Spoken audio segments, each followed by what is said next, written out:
Chapter 10 Taking a Licking. They traveled for a long time. Lefty was driving very carefully, making sure he kept the big truck within the speed limit. From his perch up in the bunk, Mac was keeping a watchful eye on the route. Henry tried to keep watch too, but as the hours flew by, he found himself nodding. As he was soon asleep, his head cradled on Mac's chest. As the first streaks of dawn appeared in the eastern sky, the big man was still holding his arms about the boy, cushioning his body from the shocks and jolts of the road. As the truck shifted gears and slowed, Henry's eyes opened. Shh, Mac whispered, a finger held up to his lips. Where are we? Henry whispered in return.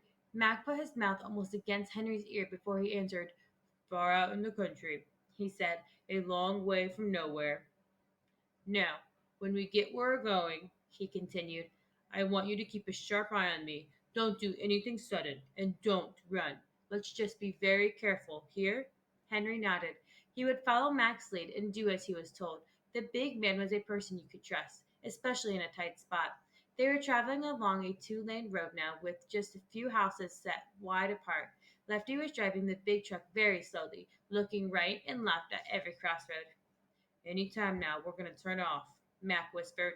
Henry agreed. They must be very close to the thieves' hideout, he thought.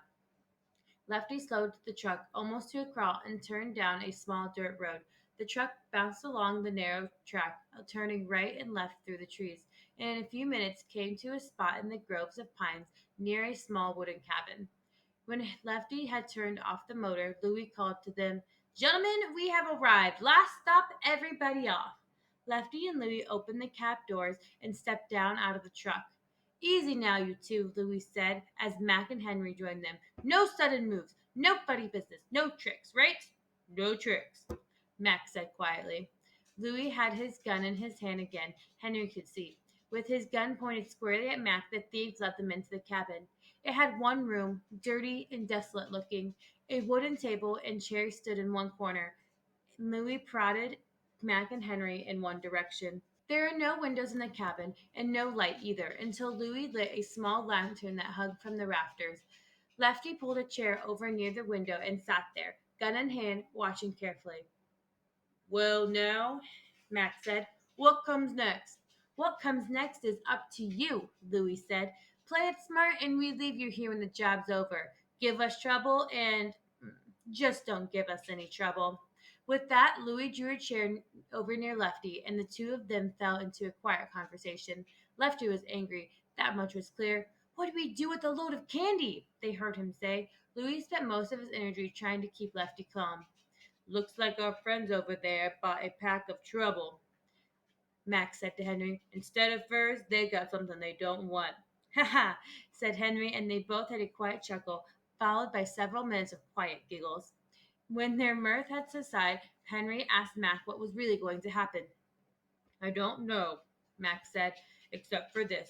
If either one of them tries to put a hand on you, I will personally lay them flat out, gun or no gun. So don't you worry. Here, there was a kind of iron in Mac's voice now, and Henry was sure that when the moment came, the big man would be ready for it. Just then, out of the corner of his ear, Henry heard a faint, a faraway sound. It could have been a dog barking. Mac heard it too, and the two of them sat quietly listening. It was barking all right, but now there seemed to be two dogs barking. Mac put his hand on Henry's arm. No noise now, he said. Listen. The barking got louder and closer. As the seconds ticked by, Louis and Lefty had heard it too. They stood near the closed door, listening for all they were worth. You had to be deaf not to hear the chorus of yelps and yowls. It was getting louder and louder with every moment. Keep 'em covered, Louis shouted against the din. I'm going to go out and see what's happening. Lefty shuffled over to the corner where Mac and Henry sat. His drawn pistol looked straight at them in the eyes. Louis, gun in hand, opened the door and froze on the spot, but only for a split second. For at that exact moment, a big German shepherd came sailing through the doorway and landed on Louis's chest. Louis was knocked flat on his back. His pistol clattered across the floor. Behind the German shepherd came a whole army of yelping, barking dogs, all headed straight for Henry. Airedales, Dobermans, a brown and white collie, several spaniels and setters, and a small French poodle. They were yelping and jumping and barking enough to fill the little cabin with noise and confusion. Lefty was stunned, speechless, absolutely confused by the dog ride that was taking place before him. But Mac knew what he was about. In a flash, he pounced on Lefty and took the pistol right out of his hand. Then he leapt to where Louis's gun had fallen and scooped that one up too. One gun in each hand, Mac whirled to face the pair of confused crooks. Louis was still on the floor. Lefty was surrounded by a pack of yipping yapping dogs.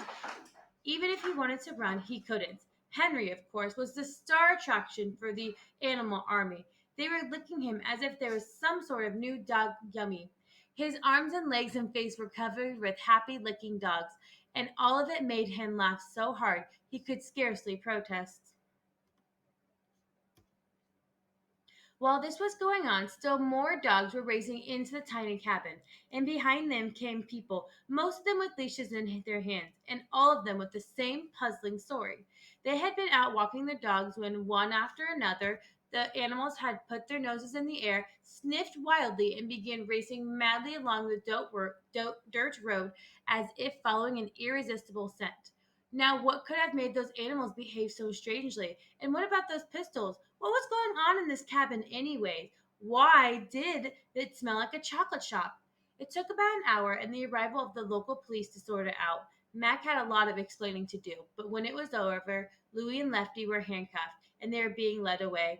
Henry heard Lefty mutter, "We go after furs, and we get candy bars.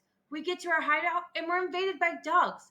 It's getting so a guy can't make a dishonest living anymore." Said Mac and Henry together. As the police car turned out of sight at the end of the tree-lined dirt road, they were still laughing. "Come on, kid," said Mac between chuckles. "We've got to deliver some candy."